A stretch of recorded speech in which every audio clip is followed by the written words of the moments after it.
उन्होंने कहा लेजर वालों को कि जी आप क्या चाहते हैं, हम आपकी मर्जी से काम करें, आप हमें बताएंगे ये पेन हमने किस कंपनी का खरीदना है, चलें कमरे से बाहर चले जाएं। लेजर वाले एक दूसरे की शक्ल देखते रहे और वो कमरे से बाहर चले गए। कभी भी टेंडर जो होता है ना खास स्पेसिफाई अल्फाज में नहीं होता, उस टेंडर में उन्होंने लिख दिया कि इंकजेट ओनली, जबकि 95% कंपटीटर बाहर चला गया। वो चीजों को डिले कर रहे हैं और उन्होंने पहला टेंडर निकाला फैसलाबाद का, उसमें उन्होंने एक अपनी मनपसंद पार्टी इंकजेट जो डील करती है। प्रिंटिंग की दो कैटेगरी होती है, एक इंकजेट होती है, एक लेजर होती है। अगर उसने डॉक्टर बनाने का ख्वाब देख रहा है, प्राइवेट मेडिकल कॉलेज में जाएगा तो 1 करोड़ रुपया लगेगा उसका डॉक्टर बनाने में। वो बोर्ड के दफ्तर में FSC के नंबर बढ़ाने के लिए किसी भी जगह जाएगा, इंकजेट वाला सफ़ा बदलेगा, बच्चे को फॉलो करते हुए उसको इतने नंबर दिलवा सकता है कि वो मेडिकल कॉलेज में हो रहा है। ये होता है। कॉल उठाया, गालबन आप डिस्ट्रिक्ट कोर्ट को देखते रहते हैं तो एक बहुत बड़ा स्कैम निकला था जी, मार्टन कचहरी में वो पकड़ा गया था। लोग करते थे इंक के साथ रजिस्ट्रियां लिखवाते थे एग्रीकल्चर लैंड की, ये है असल मसला। पहला सफा वॉश करा के उनके ऊपर वहाँ उस मौजे में जो होती थी ना हाउसिंग सोसाइटियाँ, उनके प्लाट नंबर लगा देते थे और बाद में वो रजिस्ट्री को इंतकाल कराते थे। वो जो बंदा असल वारिस होता था ना प्लाट का, वो शक्ल देखता रह जाता था और जैलसाज उस प्लाट के मालिक बन जाते थे। बिस्मिल्लाहिर्रहमानिर्रहीम, अस्सलाम वालेकुम। मैं हूं तनवीर अहमद और आज हमारे साथ हैं सीनियर सहाफ़ी आगा वकार साहब। आगा साहब, मैडम CM ने उन्होंने एक पंजाब में एक अपनी तरफ से एक अच्छा काविश की है जिसमें ब्यूरोक्रेसी ने एक नया लोचे तलने की कोशिश की है। मैडम CM ने कहा है कि नए विज़न के मुताबिक जो 9वीं और 10वीं क्लास का और बोर्ड में जितने भी है 9वीं 10वीं 11वीं और 12वीं, उसमें एक नया विज़न दिया है कि आप हर स्टूडेंट को एक मुख्तलिफ क्वेश्चन पेपर देंगी, पंजाब बोर्ड देगा और मुख्तलिफ आंसर पेपर होगा। उसके लिए एक तो मुझे ये आपने बताना है कि ये कैसे मुमकिन है। उसके लिए करोड़ों पेपर की छपाई होगी, कितने करोड़ पेपर चाहिए होंगे और मशीनरी कहाँ से आएगी, बाज़ार से प्रिंट करवाएंगे, कहाँ से प्रिंट करवाएंगे? ये आपने जो सवाल किया ना, ये बहुत इम्पोर्टेंट है। मैडम CM का जो विज़न है उसका मुकाबला कोई नहीं। ठीक है। उन्होंने इस विज़न में एक इंतहाई अहम चीज़ को मद्देनज़र रखा है कि जो बच्चे पर्चों के पीछे जाते थे और वहाँ पे जाके वो नंबर लगवाते थे, वो सिस्टम ख़त्म हो। उस सिलसिले में ये जो पेपर छपेंगे, क्वेश्चन पेपर और आंसर पेपर दोनों, वो इंडिविजुअल होंगे। उसको हम कहते हैं वेरिएबल प्रिंटिंग। कि फ़र्ज़ करें आपका बेटा बैठा हुआ, उसका सवाल नंबर 1 जो है ना, उसके पीछे जो लड़का बैठा होगा उसका सवाल नंबर 1 नहीं होगा, उसका सवाल नंबर 16 भी हो सकता है। अच्छा। वेरिएबल प्रिंटिंग, जैसे बिजली के बिल, गैस के बिलों में इंडिविजुअल हर घर का बिल अलग होता है ना, ऐसे हर बच्चे को पर्चा अलग दिया जाएगा। इससे पहले ये पाकिस्तान में कहीं नहीं हो रहा था। पंजाब के तमाम बोर्ड इसके अंडर आते हैं और लेकिन जो साबका दौरे हुकूमत के कुछ चाहने वाले ब्यूरोक्रेट्स हैं या उनकी फैमिलियाँ उन पे असरअंदाज हैं और वो चाहती हैं कि मैडम CM का जो विज़न है ना ये नाकाम हो जाए। इस सिलसिले में उन्होंने टेंडरों में डिले की और एक ख़ास कंपनी को ओबलाइज करने के लिए एक ख़ास टेक्नोलॉजी के ऊपर जोर दे रहे हैं जो कि कम पेश 15-20 साल पुरानी है और पाकिस्तान भर में उस टेक्नोलॉजी का ये जो है ना वेरिएबल प्रिंटिंग सिस्टम की कोई मशीन नहीं लगी हुई। अच्छा, ये मेरा ज़मीनी दरमियान में आगे जाने से पहले बोर्ड वो मशीनरी ख़रीदेगा, उसके लिए टेंडर उन्होंने जारी कर दिया है कि जो उन्होंने करोड़ों पेपर छापने हैं। ये पहली दफ़ा करोड़ों पेपर छपेंगे। बोर्ड ने वो टेंडर जारी कर दिए हैं कि हमें कौन सी मशीन चाहिए। जी बिल्कुल, पाकिस्तान में वो मशीनरी दस्तियाब है? मैं आपको बताता हूँ। देखिए जी, करोड़ों पेपर तो पहले भी छपते हैं, जितने बच्चे हमारे आते हैं वो प्रिंटिंग प्रेस पे छपते हैं, जैसे अखबार हमारा छपता है। हाँ। लेकिन इसमें वेरिएबल है। हाँ। इसमें ना सिर्फ बारकोड लगनी है आंसर और क्वेश्चन पेपर अच्छा, पे, ये भी हो रहा है जी, और बल्कि जो सवाल छपेंगे ना, हाँ। जिसका आंसर बच्चों ने देना है, हाँ। वो उनकी तरतीब डिफरेंट होगी।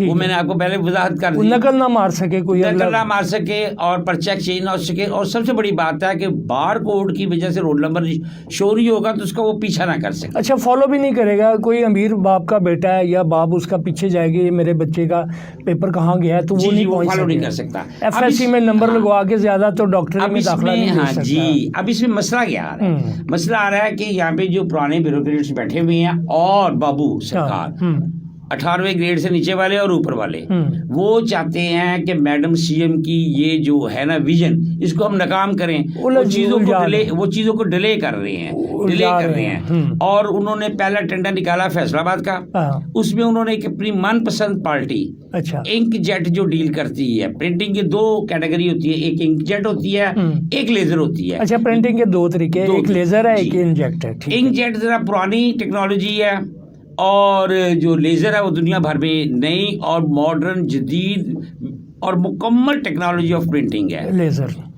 इंकजेट को 15 साल 20 साल पहले लोगों ने छोड़ना शुरू कर दिया, जिद्दत आ गई ना, जिद्दत आ गई और लेज़र टेक्नोलॉजी आ गई। लेज़र टेक्नोलॉजी जो है ना, उसके जो टॉप क्लास दुनिया में उस मशीनरी को प्रोवाइड करने वाले हैं ना, वो कंपटीटर 90% है, बल्कि 95% है, जबकि इंकजेट के 5% रह गई। ठीक है। इसके बावजूद हमारे जो अफसरशाही निज़ाम है, उनको अपने ज़ाती मफादात या पुराने दौरे हुकूमत के हुक्मरानों के साथ उनकी फैमिलियों की मोहब्बत जाग रही है, और वो कहते हैं कि जी ये अपने मरियम को हम नाकाम करें, CM पंजाब को। और उस सिलसिले में उन्होंने ये टेंडरों के अंदर एक शिक रख दी। अच्छा। कभी भी टेंडर जो होता है ना, खास स्पेसिफाई अल्फाज में नहीं होता। उस टेंडर में उन्होंने लिख दिया कि इंकजेट ओनली, जबकि 95% कंपटीटर बाहर चला गया।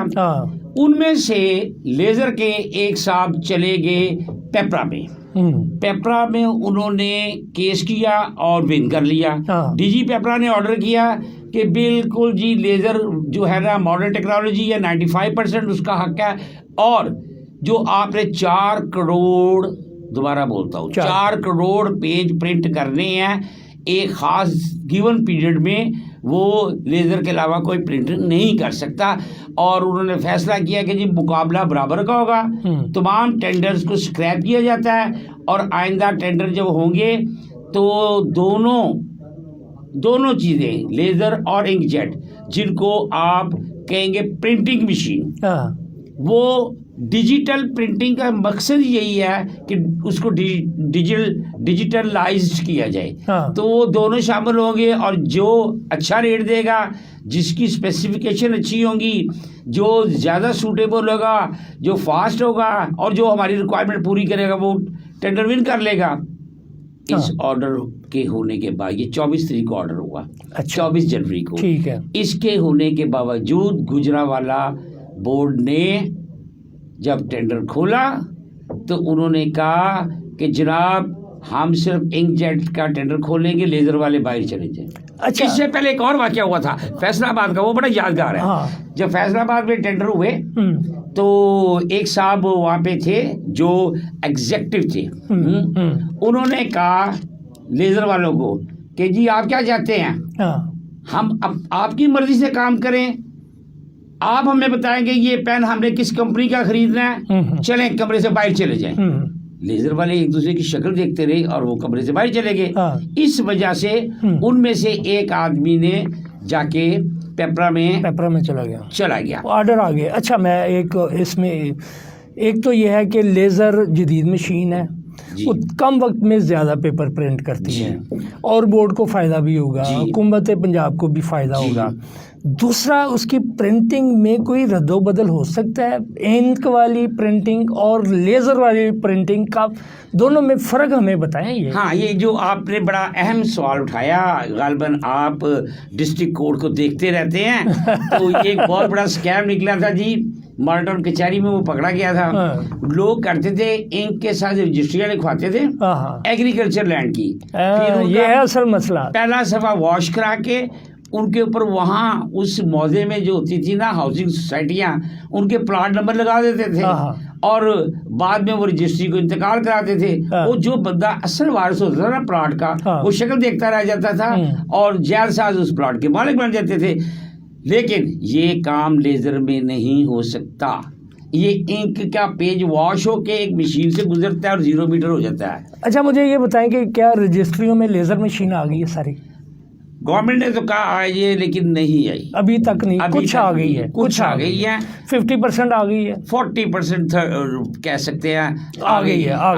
अब चूंकि बोर्ड तो उसके सामने ना एक छोटा अदारा है ना, वो पूरे पंजाब में अगर मशीनरी है तो बोर्ड ज्यादा बड़ा अदारा है। बोर्ड में इम्तिहानात होते हैं और 4 करोड़ पेज चाहिए होते हैं, जबकि रजिस्ट्रियों का इतना नहीं है। रजिस्ट्री में ये अरबों रुपए की प्रॉपर्टी होती है, उसमें फ्रॉड बड़ा होता है। उसमें 10 अरब का एक प्लॉट है, वो कमर्शियल है, उसमें सवा बदला, एक को कंगाल कर दिया, एक को अरबपति कर दिया। अच्छा, ये बोर्ड में बच्चों के मुस्तकबिल का भी इसमें जब ये लेज़र से प्रिंट हुई होगी, उसमें तो एक बारकोड लगा होगा। दूसरा, अमीर बाप उस अपने बच्चे का अगर उसने डॉक्टर बनाने का ख्वाब देख रहा है, प्राइवेट मेडिकल कॉलेज में जाएगा तो 1 करोड़ रुपया लगेगा उसका डॉक्टर बनाने में। वो बोर्ड के दफ्तर में FSC के नंबर बढ़ाने के लिए किसी भी जगह जाएगा, इंक जेट वाला सफ़ा बदलेगा, बच्चे को फॉलो करते हुए उसको इतने नंबर दिलवा सकता है कि वो मेडिकल कॉलेज में हो रहा है। ये होता रहा है। अब इसमें 2 फ़ायदे हैं। एक तो ये फ़ायदा है कि काबिल बच्चा ही ऊपर जाएगा, और दूसरा ये है कि हुकूमत के पैसे बचेंगे। तीसरा भी कोई इसका बेनिफिट मैं आपको बताता हूँ। हमारे पास टाइम कम है, इस पे हम दोबारा बात करेंगे, बिल्कुल करेंगे, क्योंकि जब वो 10 लाख रुपए दे के 15 लाख रुपए दे के अपने बच्चे को FSC अच्छे नंबरों में करवा लेते हैं, और जितने प्राइवेट एकेडमी हैं वो तमाम की तमाम देखे, उन्हीं के बच्चे टॉप पे आते हैं। हाँ, उन्हीं के बच्चों के रोल नंबर आते हैं। वो कैसे? वो सब इंक जेट का फायदा उठाते हैं। लेजर आने के बाद ये टेक्नोलॉजी खत्म हो जाएगी, ये फ्रॉड खत्म हो जाएगा। और आप एक चीज को मद्देनजर रखें, डिजिटल प्रेस इंक जेट में भी है और लेजर में भी है। अच्छा, दोनों में है। अच्छा, दोनों में है। लेकिन पाकिस्तान में आज तक इंक जेट का जो वेरिएबल प्रेस है कोई नहीं है, जबकि लेजर टेक्नोलॉजी के थाउजेंड्स, हजार काम कर रहे हैं। उसकी मिसाल सुई गैस के बिल, उसकी मिसाल बिजली के बिल, उसकी मिसाल टेलीफोन के बिल, और भी बड़े महकमों में ये जो है ना लेजर प्रिंटिंग हो रही है। इसे वेरिएबल प्रिंटिंग कहा जाता है। लो जी, इंशाल्लाह हम अगली किस्त के साथ फिर आपकी खिदमत में हाज़िर होंगे। आज हमने आगा साहब ने बड़े इंकशाफात किए हैं, तो इसमें रिपीट करने की ज़रूरत नहीं है। जो 2-3 पॉइंट आपने सुने हैं, तो इंशाल्लाह एक नए और बड़े इंकशाफ के साथ मैं और आगा वकार साहब आपकी खिदमत में दोबारा हाज़िर होंगे।